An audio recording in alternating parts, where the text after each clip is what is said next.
The morning sun peeked through the kitchen window as Rita wiped sweat from her forehead. At 58, she moved slower than she once did, but that didn't stop her from rising before everyone else to prepare breakfast. The clock showed 5:30 a.m., 2 hours before the rest of the house would stir. Just how they like it, she whispered to herself, cracking eggs into a bowl. 3 years had passed since Rita moved in with her brother-in-law Shurish and his family. 3 long years since her husband Tom had lost his battle with cancer, leaving her with mounting medical bills and a house she could no longer afford. "You can stay with us until you get back on your feet," Shurish had said at Tom's funeral, his wife Neela nodding beside him. Their teenage daughter Priya had smiled too, though the smile didn't reach her eyes. Rita remembered how grateful she felt then. How could she have known what that gratitude would cost her? The toast popped up, startling her from her thoughts. She hurried to butter each piece just right, lightly browned for Shurish, dark for Neela, and barely toasted for Priya. One wrong move, and she'd hear about it all day. At first, living with them had seemed like a blessing. The spacious suburban house had plenty of room, and Rita had been happy to help around the house to show her appreciation. But little by little, things changed. What started as "would you mind helping with dinner tonight?"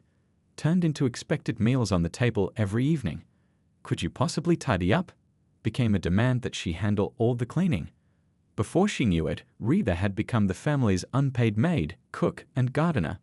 She set the table carefully, making sure the newspaper was perfectly positioned beside Shurish's plate. Last week, she'd left it folded wrong, and he'd spent breakfast complaining that she couldn't even do the simplest things right. Mom would have never been so careless, Priya had added, though she'd been only 5 when her grandmother passed away. Rita placed a vase of fresh-cut flowers from the garden in the center of the table. Small touches like this gave her some sense of pride, even if no one noticed. She checked the clock again. 30 minutes until the family came down. Just enough time to call Alex. She pulled her old phone from her apron pocket and moved to the back porch where she wouldn't be heard. Her son answered on the 3rd ring. "Mom, I was just thinking about you." Rita's face brightened at the sound of his voice. Alex lived across the country, building his life as a computer expert in some big company. She made sure to keep their weekly calls short and cheerful. "How's Seattle treating you, sweetheart?" she asked, keeping her voice low.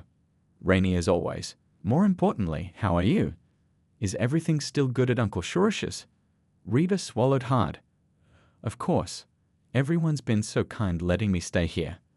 The lie tasted bitter, but what choice did she have? Alex had his own life to live. The last thing she wanted was to burden him with her problems. "I miss you, Mom. Maybe I can visit soon. It's been over a year." "Oh, you're busy with your important job. Don't worry about your old mother," she said with forced cheerfulness. "Besides, there's not much space here." In truth, the house had 5 bedrooms. Rita slept in a converted office in the basement, while 2 guest rooms upstairs remained empty except for storage. "I should go," she whispered, hearing movement upstairs. "Love you, Alex." She ended the call before her voice could betray her. Tucking the phone away, she straightened her shoulders and pinched her cheeks for color. Upstairs, a door slammed. Footsteps approached the staircase. "Rita." Neela's sharp voice called out. "Is breakfast ready? Shurish has an early meeting." "Coming right up," Rita called back, rushing to the kitchen. As she poured coffee into Shurish's favorite mug, Rita caught her reflection in the window. Somehow, she looked 20 years older than she had 3 years ago. The spark that Tom had always loved about her eyes had dimmed to almost nothing. Just how it is now, she told herself firmly, picking up the coffee pot with both hands to keep it from shaking. She'd made her bed, and now she had to lie in it. What other choice did she have? Little did she know, everything was about to change. Rita stood in the corner of the living room, pretending to dust the same bookshelf for the 3rd time. Shurish and Neela had guests over, his co-workers and their wives, and the laughter filling the room made her heart ache. Not because it was joyful, but because she wasn't part of it. "More tea, anyone?" Neela called out, then glanced at Rita with that look she'd come to know so well. Rita immediately set down her duster and hurried to the kitchen. As she arranged cookies on a tray beside the teapot, she heard one of the guests ask, "And who was that older lady? I don't think we've met." "Oh, that's just Rita," Neela replied, her voice carrying easily through the open doorway. "She helps around the house. My husband's brother's widow. Poor thing had nowhere to go after he passed." Rita's hands froze mid-task. Just Rita, the helper, not family, not even worthy of being introduced properly. She took a deep breath and carried the tea tray into the living room, a smile fixed firmly on her face. As she set down the tray, Shurish continued his story without acknowledging her presence. She poured the tea for everyone, invisible as a ghost. "Would you like some tea too?" asked Raj, one of the guests, looking directly at her. Before Rita could answer, Neela jumped in. "She'll have hers in the kitchen. Rita, don't forget to check on the dinner." Rita nodded and retreated, feeling the weight of 6 pairs of eyes on her back. In the kitchen, she leaned against the counter, fighting back tears. This was her life now, serving others, then eating alone at the small table in the corner of the kitchen, while the family dined in the formal dining room. Later that evening, after the guests had gone and Rita had cleaned everything up, she headed downstairs to her room in the basement. The space was small, with just enough room for a single bed, a nightstand, and a small dresser. The walls were bare concrete, and the single window was too high to see anything but a strip of sky. During heavy rains, water seeped in along the baseboards, leaving everything with a permanent musty smell. Rita sat on her bed and pulled out an old photo album from underneath. She flipped to a picture of her and Tom on their 25th anniversary. They'd been so happy then, planning for retirement, talking about traveling. Now those dreams were buried alongside him. A knock on her door startled her. Without waiting for an answer, Priya walked in. "Auntie, I need my blue dress for tomorrow. Have you ironed it yet?" "I just finished the laundry before the guests arrived. I'll iron it first thing in the morning." Priya rolled her eyes. "I need it for school pictures. Why can't you ever plan ahead?" "I'm sorry, I'll do it now," Rita said, closing her album. "What's that?" Priya grabbed the album before Rita could put it away. "These pictures are so old. Look at those hairstyles," she laughed, flipping through the pages carelessly. "Please be careful with that," Rita said quietly. "Those are my memories with your uncle." "Whatever. Just iron my dress and leave it outside my door." Priya tossed the album onto the bed and left without another word. Rita picked up the album, straightening the bent corner of a page where Priya had handled it roughly. One photo had come loose, her wedding day. As she tucked it back into place, a coughing fit overcame her. It had started 3 days ago and was getting worse, but no one had noticed. The next morning, despite her fever, Rita dragged herself upstairs to make breakfast. Her chest felt tight, and each breath was a struggle. "You look terrible," Neela commented as she entered the kitchen. "Try not to breathe near the food. We can't all get sick because you're coming down with something." "I think I might need to see a doctor," Rita ventured, her voice raspy. Shurish looked up from his newspaper. "Doctors are expensive. Take some medicine from the cabinet and rest after you've finished the laundry." Rita nodded, turning back to the stove. As she flipped pancakes, her vision blurred with tears that had nothing to do with her illness.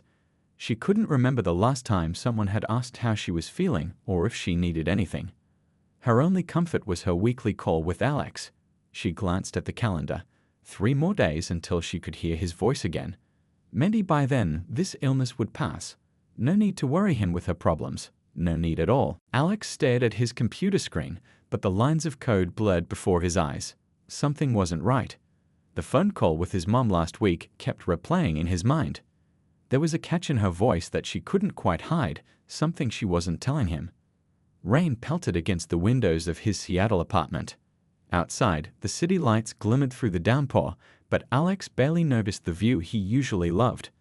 3 years had passed since his father died, and his mom moved in with Uncle Shorish's family.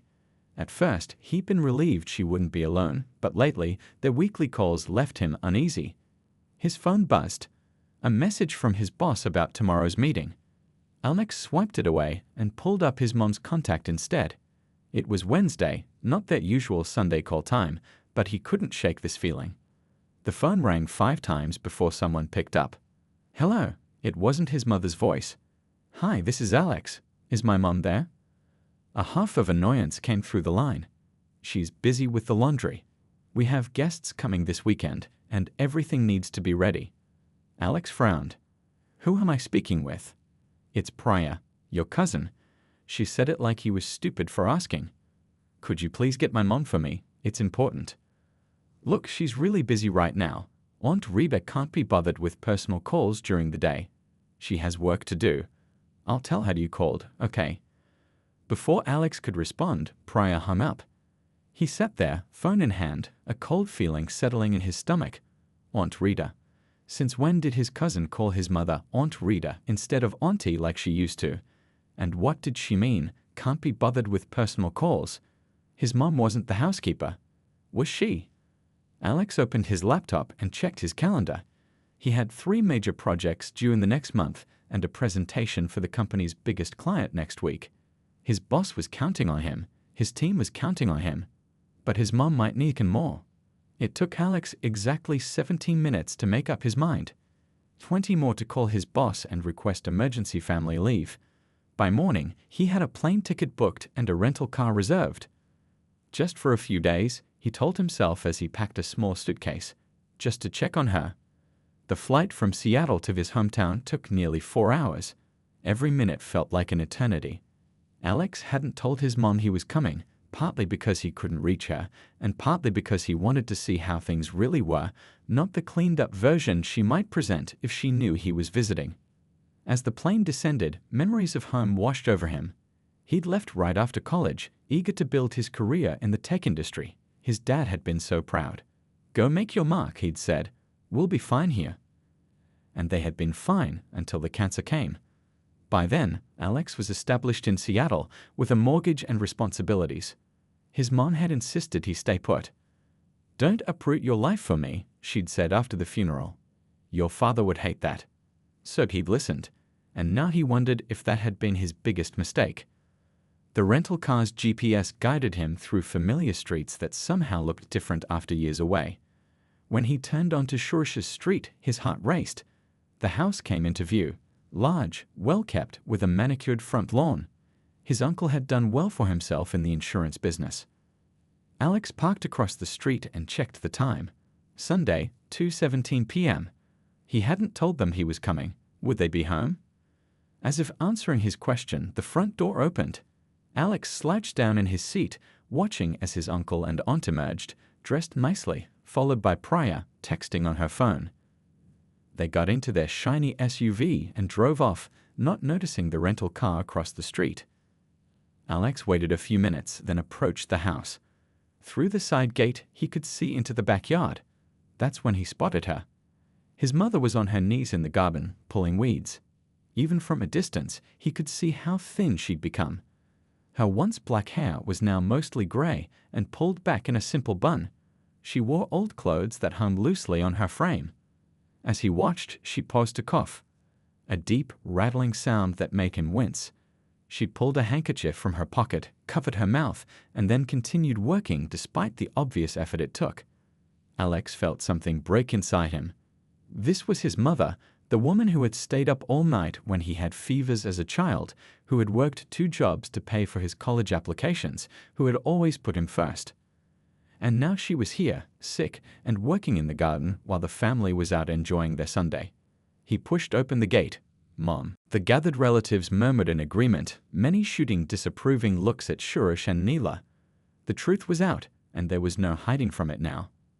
As they left the house that day, Rita walked taller than she had in years. In the car, she finally let her tears fall freely. I never thought I'd get my life back, she whispered. Alex took her hand. You never lost it, Mom. It was just on hold for a while. 6 months later, Rita stood in her garden. A real garden with flowers she chose herself, not one she tended for someone else's enjoyment. Her health had returned, along with her smile. She had reconnected with old friends and even started a small baking business selling cookies to local cafes. And when Shoorish and his family occasionally saw her around town, looking healthy and happy, they could only watch in silence, reminded of how they had mistreated someone who had only shown them kindness. The tables had indeed turned, and Rita's dignity had been restored by the unwavering love of a son who refused to let his mother be disrespected any longer. Rita looked up, squinting against the sun. When she recognized him, her eyes widened in shock. The garden trowel fell from her hand. "Alex, what are you doing here?" He crossed the yard in quick strides, helping her to her feet. Up close, she looked even worse, her face pale except for feverish spots of color on her cheeks. "Surprise visit," he said, trying to keep his voice light despite the anger building inside him. "I missed you." She hugged him tightly, then pulled back, suddenly flustered. "But the house isn't ready for guests. Your room isn't. I mean, there's no place. Why didn't you call?" Alex looked into his mother's eyes that couldn't quite meet his. "Mom," he said gently, "what's really going on here?" Rita's eyes darted nervously toward the house. "We should go inside. You must be hungry after your flight." Alex noticed how she quickly changed the subject, but decided not to push. Not yet. He followed her through the back door into the kitchen, watching as she moved around the space with the practiced efficiency of someone who knew every inch of it, not as a family member, but as someone who worked there. "Sit, sit," she urged, pulling out a chair at the small table in the corner of the kitchen. "I'll make you something to eat." "Mom, I can get my own food," Alex said, but she was already opening the refrigerator. "It's no trouble. There's leftover chicken from yesterday. I can make you a sandwich." Her hands trembled slightly as she reached for the container. Alex gently took her hands in his. "Mom, when was the last time you saw a doctor? That cough sounds serious." She avoided his eyes. "It's just a cold. Nothing to worry about." Before he could argue, they heard the front door open and voices filled the hallway. Rita immediately straightened, wiping her hands on her apron and smoothing her hair. "They're back early," she whispered, a flash of panic crossing her face. "I haven't started dinner yet." Suresh appeared in the kitchen doorway first, stopping short when he spotted Alex. "Well, what a surprise," he said, his tone pleasant but his eyes calculating. "Alex, why didn't you tell us you were coming?" Neela and Priya appeared behind him, both looking equally shocked. "I wanted to surprise Mom," Alex replied, standing up. He noticed how his uncle didn't move to hug him or shake his hand. There was no warmth of family in the greeting. "How nice," Neela said flatly. "Rita, we're hungry. We left the garden party early because the food was terrible. Can you whip something up?" Alex watched his mother's reaction carefully. She immediately moved to the stove, all thoughts of his sandwich forgotten. "Of course," she said. "I'll have something ready in 30 minutes. "Make it 20, Suresh said, turning to Alex. "Your cousin has homework to finish before bedtime." Prina rolled her eyes at being mentioned as if she was still a child, but didn't contradict her father. "Actually," Alex cut in, "I'd like to take Mom out to dinner. We have a lot of catching up to do." 4 pairs of eyes stared at him in surprise. "That's not necessary," Rita said quickly. "I can make enough for everyone." "No, I insist," Alex said firmly. "You and I haven't seen each other in over a year. We deserve some time together." He could see the conflict in his mother's eyes. The desire to go with him battling against what was clearly fear of upsetting the household routine. Suresh cleared his throat. "Well, that's thoughtful, but Rita has responsibilities here. The house doesn't run itself." "I'm sure you all can manage one meal without her," Alex replied, his voice pleasant but with an edge that hadn't been there before. An awkward silence filled the kitchen. "Where are you staying?" Neela finally asked. "We don't have a guest room set up." "I thought I'd stay here with Mom," Alex said. "Where is she sleeping?" "I can share her room or take the couch." Another uncomfortable silence. "Your mother stays in the basement," Suresh said. "It's a small space, not suitable for visitors." Alex raised an eyebrow. "The basement? I'd like to see it." Rita jumped in. "It's nothing special, and it's a bit messy right now. Why don't we go to dinner first? I'll just change my clothes." She hurried out of the kitchen before anyone could object, leaving Alex alone with his uncle's family. He noticed how they looked at each other, a silent communication passing between them. "How long are you planning to stay?" Priya asked, not bothering to hide her annoyance. "I'm not sure yet," Alex replied. "I've taken some time off work. I want to make sure Mom is doing well." "She's fine," Neela said dismissively. "We take good care of her." Alex nodded, saying nothing. But his eyes took in everything. The way they spoke about his mother as if she weren't family, the expectation that she would serve them without question, their obvious displeasure at his arrival. When Rita returned, she had changed into her best outfit, a simple dress that hung loosely on her thin frame. She'd applied a touch of lipstick and combed her hair, but nothing could hide the exhaustion in her eyes or the pallor of her skin. "Ready?" she asked, a forced brightness in her voice. Alex nodded, taking her arm. "We won't be late," he said to the others, though it wasn't a promise. As they walked to his rental car, Reba kept looking back at the house. "They'll be upset if I'm gone too long," she whispered. "Let them be," Alex replied, helping her into the passenger seat. The way she sank into it, as if unused to such comfort, broke his heart. As he drove away from the house, he saw his mother's hands fidgeting in her lap. She was nervous, maybe even scared. And that told him everything he needed to know. "Mom," he said gently, "I think it's time you told me what's really been happening in that house." The small restaurant was quiet, tucked away on a side street where nobody from Shoorish's family would accidentally spot them. Alex watched his mother pick at her food, taking tiny bites as if savoring each one. When was the last time someone had taken her out to eat? "Mom," he said gently, reaching across the table to touch her hand. "Please talk to me. What's really going on at Uncle Shoorish's house?" Rita set down her fork and stared at her plate. "They've given me a place to stay when I had nowhere else to go. I shouldn't complain. But you're not happy there. Anyone can see that." She looked up, her eyes filling with tears. "What choice do I have, Alex? After your father died and all the medical bills, I couldn't keep our house. I have nowhere else to go." "You could come live with me," Alex said immediately. Rita shook her head. "In your tiny apartment in Seattle, you're just starting your life. I won't be a burden." "You could never be a burden," Alex insisted. "You're my mother." A tear slipped down her cheek. "You don't understand. It's not just about having a place to stay. When your father died, I lost everything. Our savings, our home, my sense of purpose. Shoorish, he made me feel like he was doing me this huge favor. And maybe he was, but..." She trailed off, dabbing at her eyes with her napkin. "But what?" Alex prompted. "It changed so slowly," she whispered. "First, I was helping around the house to show my gratitude. Then I was doing a little more each day. Now I cook, clean, garden, do laundry, run errands. I'm like their servant, Alex, not family." Alex felt anger rising in his chest, but kept his voice calm. "Why didn't you tell me?" "I didn't want to worry you. You were building your career. And I kept thinking things would get better." She looked down at her hands, twisted together in her lap. "And I was ashamed. Your father and I raised you to stand up for yourself, but I couldn't even do that." "There's something else," Alex said, noticing how she still wouldn't meet his eyes. "Isn't there?" Rita's shoulders slumped. "My pension check. Shoorish convinced me to let him manage it for me. For safekeeping, he said. I haven't seen a penny of it in 2 years." Alex's grip tightened on his water glass. "He's been taking your money. He says he's using it for my room and board. But what, Mom?"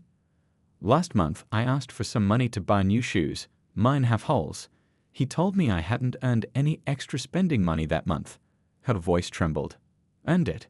Like I'm an employee who didn't work hard enough." Alex pushed his plate away, his appetite gone. "And the basement, what's that like?" Rita described her living space, the damp walls, the tiny window, the lack of proper heating. By the time she finished, Alex was struggling to contain his fury. "We're going back there," he said, signaling for the check. "And I'm getting you out tonight." "No." Rita grabbed his arm, panic in her eyes. "Where would I go? What would I do? I have no money, no home. You'll stay with me. In Seattle?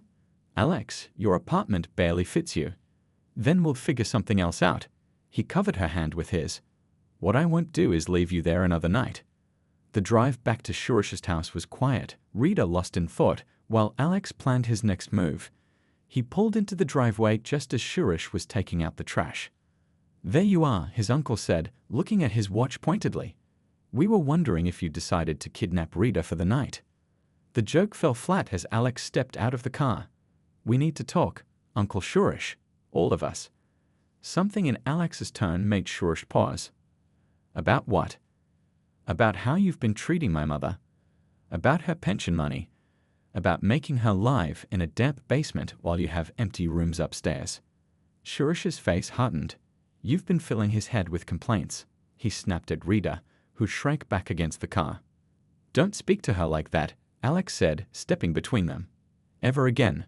Neela appeared at the front door. What's going on out here? Family meeting, Alex called to her. Now. Inside, the tension was thick enough to cut with a knife. Rita sat on the edge of a chair, looking like she wanted to disappear.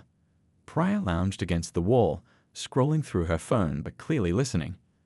Let me be clear, Alex said, standing tall in the center of the living room.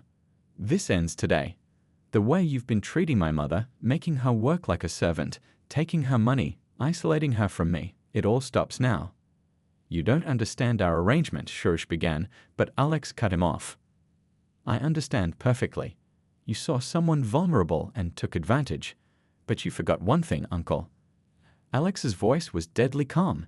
She's not alone. She has me, and I'm taking her out of here tonight. Suresh jumped to his feet, his face red with anger. You can't just barge in here and make demands. This is my house. And my mother is not your property, Alex replied, his voice steady despite the rage burning inside him. Neela stepped forward. Be reasonable, Alex. Where will she go? She has nothing. That's not true, Rita said quietly, surprising everyone. She rarely spoke up during family arguments. I have my son. Alex smiled at his mother, then turned back to his uncle. I'm taking Mom to a hotel tonight. Tomorrow, we'll come back for her things. Fine, Suresh snapped. Take her. See how you manage. But don't come crawling back when you realize what a burden she is. Alex stepped closer to his uncle, lowering his voice. Choose your next words very carefully. A tense silence filled the room. Finally, Rita stood up. I should pack a few things, she said. I'll help you, Alex replied, not taking his eyes off Suresh. Downstairs in the basement, Alex was shocked by what he saw. The room was tiny, with concrete walls that showed water stains. A single light bulb hung from the ceiling. His mother's bed was little more than a cot, with a small dresser beside it. The only decoration was a framed photo of their family, Rita, his father, and Alex at his high school graduation. Mom, why didn't you tell me it was this bad? He asked, his voice breaking. Rita shrugged as she pulled a small suitcase from under the bed. It happened so gradually. First, they said the guest room wasn't ready yet. Then they needed it for storage. Before I knew it, I was down here. She opened the dresser and began packing her few belongings. It doesn't take much to make me comfortable.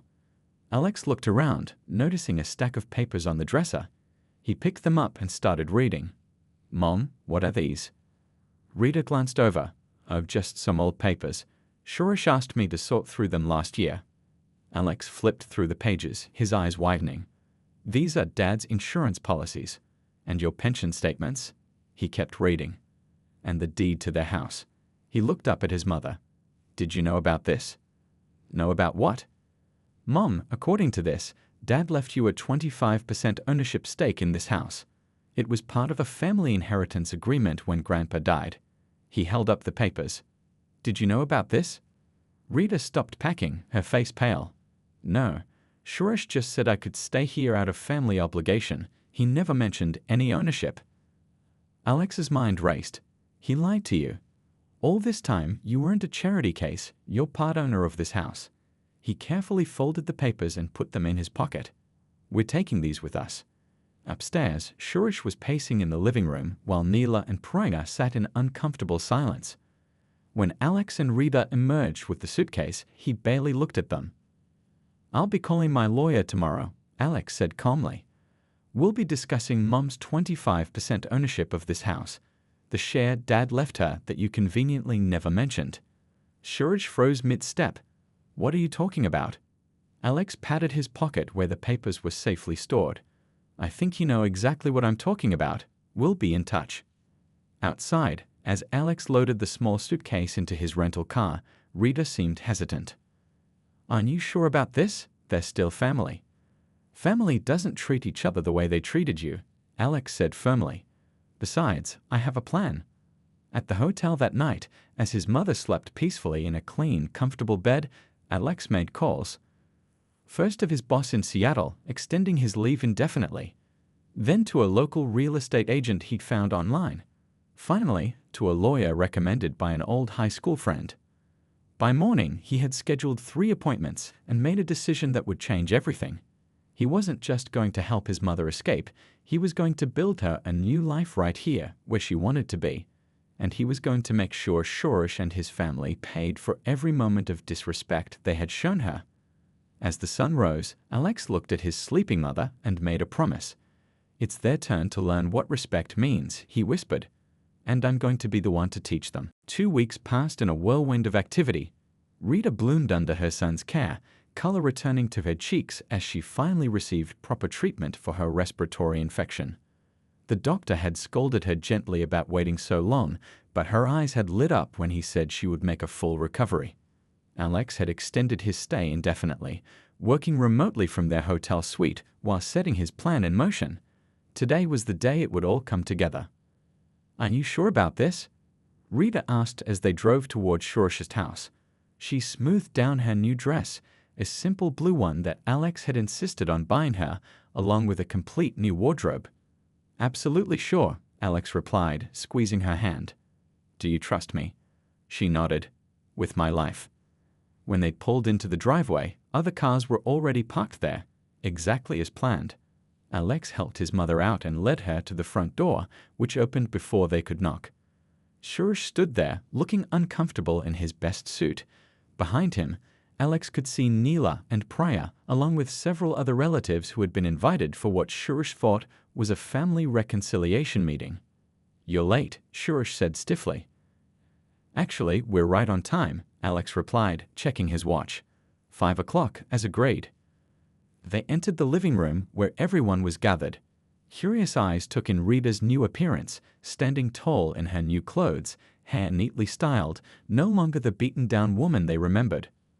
"Let's get this over with," Shoresh muttered. "I've gathered the family as you requested. Now, what is this all about?" Alex smiled. "I thought it would be best to have witnesses for what I'm about to say." He nodded toward the door as it opened again. A woman in a business suit entered, followed by an older man carrying a briefcase. "Everyone, this is Ms. Patel, a real estate agent," Alex announced. "And this is Mr. Kumar, our lawyer." Shoresh's face paled.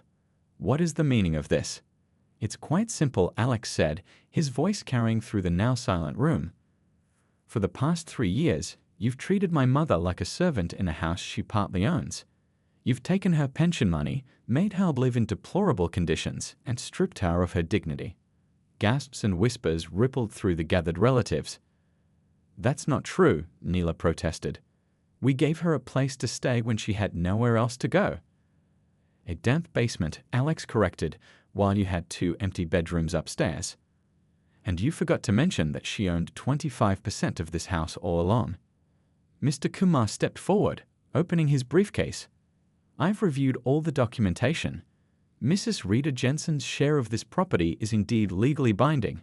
Furthermore, I've calculated the back pay owed for her pension funds that were misappropriated." He handed copies of documents to Shoresh, whose hands shook as he took them. "What do you want?" Shoresh finally asked, his voice low. Alex looked at his mother, who nodded slightly. "2 options," Alex said. "Option 1. You buy out Mom's share of the house at current market value, plus repay every rupee of her pension you've taken with interest." "And option 2? Neela asked, her face tight with anger. "We force a sale of the property and split the proceeds according to ownership shares. The real estate market is booming right now. Ms. Patel tells me this house would sell very quickly." Shoresh and Neela exchanged panicked looks. They couldn't afford to buy Rita out, but they also couldn't bear to lose their home. "You can't do this," Priya burst out. "It's not fair." "Not fair?" Rita spoke for the first time, her voice quiet but firm. "Was it fair to make me work like a servant? To take my money? To treat me like I was nothing?" The room fell silent again. "But that's not all," Alex continued. "I've decided to relocate my job here permanently." He smiled at his mother. "I've already purchased a condo not far from here. A beautiful 2-bedroom with a garden view. Mom will be living with me." Rita's eyes filled with tears of joy. "And one last thing," Alex added, turning to Shoresh. When you make out the check for Mom's house share and back pension, be sure to add the cost of 3 years of household help. After all, you wouldn't want anyone to think you expect family members to work for free, would you?